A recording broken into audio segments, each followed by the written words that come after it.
Hi everyone, it's Dr. Jhawar with ReviveMD Direct Primary Care.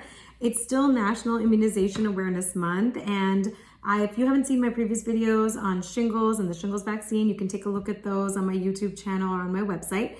But today we're going to shift gears and talk about pneumonia and the pneumonia vaccine. Why is that? Because pneumonia is a very common infection that affects many people every year. In fact, there are over 1 million hospitalizations due to pneumonia per year. So it's quite common. And even though there are people that maybe have milder symptoms with pneumonia, there's several others that end up, on a ventilator in the intensive care unit having very severe illness. So I think it's quite important to talk about something that can prevent that, and that being the pneumonia vaccine.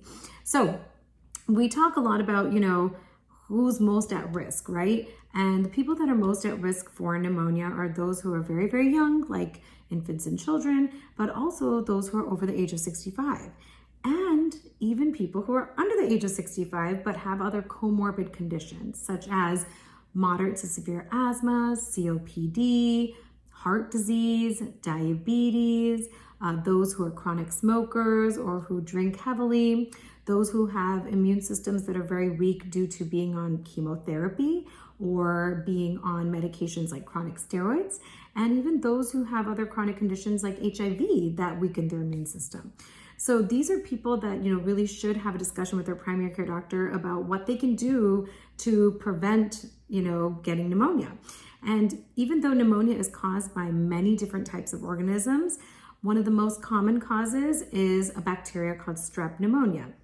And so the vaccine helps with, preventing illness from some of these very common causes of pneumonia, but there are viruses that can cause pneumonia, fungal organisms that can cause pneumonia, and even atypical bacteria. And everybody can present in different ways with that same infection. You could have very severe symptoms like shortness of breath, a lot of fatigue, even cognitive changes like confusion. You could be very, very weak. You don't always have to have a high fever with pneumonia, but that can happen. You can have a very productive cough with a lot of phlegm, and that can also drop your oxygen levels too, and making you feel very, very weak. So, again, it's a really common infection. There are vaccines out there for it.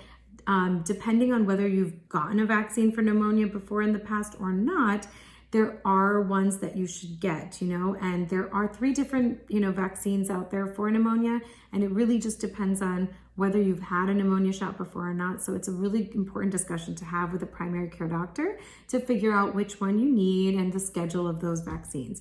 But pneumonia is not seasonal like flu, so there is no sort of special time you should get a pneumonia shot.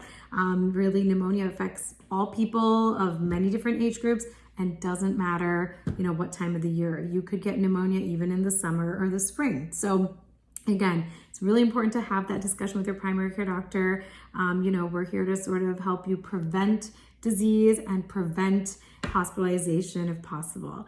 All right, I hope that gives some information, and I will be back with more videos.